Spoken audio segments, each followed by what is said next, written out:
Hi friends, good morning. ఈరోజైతే శనివారం, అమావాస్య, శని త్రయోదశి అన్నీ కలిసి వచ్చినాయి. అమావాస్య రోజు గుడికి వెళ్ళి శనీశ్వరుడికి తైలాభిషేకం చేస్తే మంచిది, శివయ్య తండ్రికి అభిషేకం చేయించుకుంటే మంచిది అని చెప్పి అన్నారు. నాకైతే ఇది శుక్రవారం ఈవినింగ్ 5కి అలా తెలిసింది. సమయానికి నాకు ఇంట్లో ఫ్లవర్స్ కానీ ఏమీ లేవు. అందుకని శనివారం మార్నింగ్ అయితే పాపని పక్కన తెచ్చి దానికి కావాల్సిన సామాన్లన్నీ తెచ్చుకున్నాను. పువ్వులు, అరటి, తేనె, విభూతి, 2 బాటిల్స్ ఇవ్వని చెబుతాను, కొబ్బరికాయ అలా కావాల్సినవి తెప్పించుకున్నాం. మాకు దొరకందల్లా కూడాను నల్ల నువ్వులే. మా పాప ఎన్ని షాపులు తిరిగినా నల్ల నువ్వులు లేవన్నారు.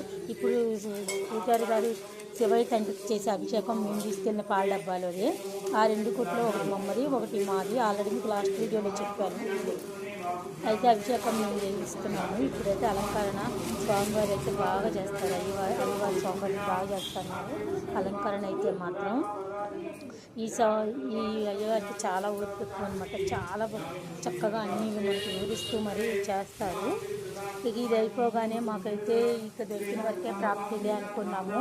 కనీసం నల్లగుడ్డ కావాలి, నల్ల బ్లాక్ క్లాత్ కావాలన్న ఐడియా కూడా నాకు రాలేదు. అప్పటికప్పుడు అనుకొని గుడికి వెళ్ళాము. మా వారైతే మాత్రం ముందు రోజు గుడికి వెళ్ళారనమాట. లేకపోతే ఆయన చెప్పుకుంటే అన్నీ తెచ్చేవాళ్ళు. అంటే పాపతోటి తెప్పించారు కదా, అదిగోండి స్వామివారికి మేము తీసుకెళ్ళే పూలు, వాటితోటే అలంకరణ కూడా చేస్తున్నారు.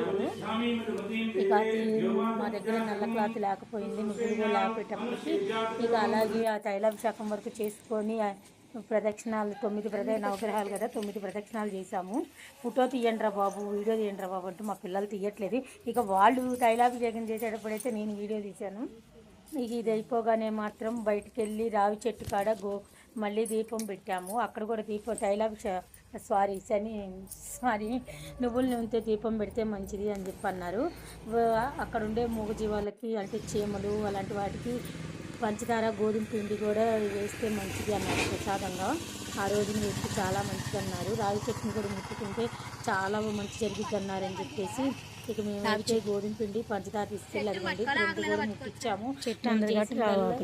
తీసుకెళ్ళిన నూనె శనీశ్వరుడి దగ్గర కూడా ముట్టియాల్సింది. ఒక ప్రమిదలు కూడా తెప్పించాను పాప చేత, కానీ నూనె తీయటం మర్చిపోయాను. అక్కడ మాత్రం పూజ చేయలేక కడ్డీలు ముట్టించాను.